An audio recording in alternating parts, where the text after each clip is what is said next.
Que la leçon qu'il faut en tirer, c'est que rien ne peut arrêter un peuple qui veut reprendre le contrôle de son destin.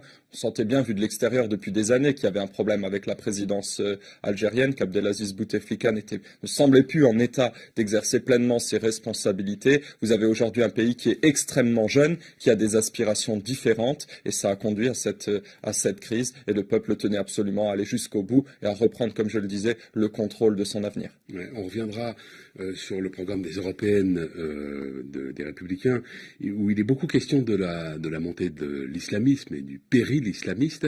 Est-ce qu'aujourd'hui, vous êtes de ceux qui redoutaient ce qui pourrait se passer de ce point de vue-là en Algérie?